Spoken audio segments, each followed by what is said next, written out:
Good evening. Question 1. Efficiency of Rajesh is 40% more than the efficiency of his brother Amit. And Amit take 40 days to complete whole work.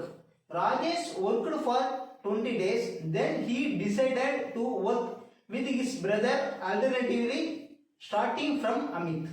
Find the total time taken by both of them to complete the remaining work. ஓகேங்களா, என்ன கேட்டிருக்காங்க பாருங்க. அமித் வந்து ஒரு ஒர்க்கை 40 டேஸ்ல முடிப்பாங்க. ஓகேங்களா, ஸோ ஒரு ஒர்க்கை 40 டேஸ்ல முடிச்சாங்கன்னா டோட்டல் ஒரு 100% வச்சுக்கிட்டோம்னா ஒன் டே எவ்வளோ ஒர்க் பண்ணாங்க பார்த்தீங்கன்னா 100/40 ஈக்குவல் டு 2.5%. ஓகேங்களா, ஸோ அமித் ஒரு நாளைக்கு எவ்வளோ ஒர்க் பண்ணாங்க, அவங்களோட எஃபிஷியன்சினா 2.5%.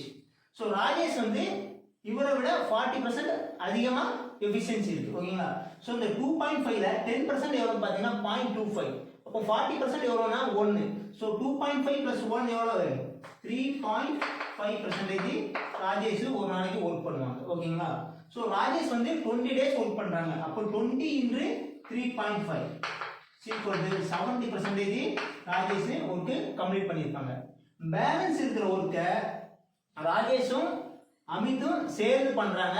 அமித் ஃபர்ஸ்ட் டே ஸ்டார்ட் பண்றாங்க, second day Rajesh, third day Amit, அப்படி ஆல்டர்னேட்டிவா. ஓகேங்களா, ஸோ அப்போ பேலன்ஸ் எவ்வளோ இருக்குன்னு பார்த்தீங்கன்னா 30% இருக்கு. ஓகேங்களா, இந்த 30%ல first day Amit, second day Rajesh. So first day Amit எவ்வளவு 2.5, செகண்ட் டே ராஜேஷ் 3.5. ஆக மொத்தம் டோட்டல் 6% எவ்ரி 2 டேஸ் கம்ப்ளீட் ஆகும். ஓகேங்களா, அப்போ நான் 30% எவ்வளோன்னு பார்த்தீங்கன்னா, ஸோ 6%க்கு 2 டேஸ்னா 30%க்கு எவ்வளோ ஆகும்? ஸோ இது ஸ்டார்ட் பண்ணீங்கன்னா 5 டைம்ஸ் இருக்கும். ஸோ 10 டேஸ் பேலன்ஸ் இருக்கிற ஒர்க்கு 10 டேஸில் கம்ப்ளீட் ஆகும். ஸோ அவங்க டோட்டல் டைம் கேட்குறாங்க. ஆல்ரெடி ராஜேஷ் ஒரு 20 டேஸ் ப்ளஸ் அமித், இவங்க 2 பேரும் சேர்ந்து ஒரு 10 டேஸ். அப்போ 20 ப்ளஸ் ஒரு 10 = 30 டேஸ். ஸோ டோட்டல் ஒர்க்கு 30 டேஸில் கம்ப்ளீட் ஆகும். நம்ம வீடியோ பிடிச்சிருக்கா ஃப்ரெண்ட்ஸ் எல்லாத்தையும் ஷேர் பண்ணுங்க, நம்ம சேனல் சப்ஸ்கிரைப் பண்ணுங்க. தேங்க்யூ.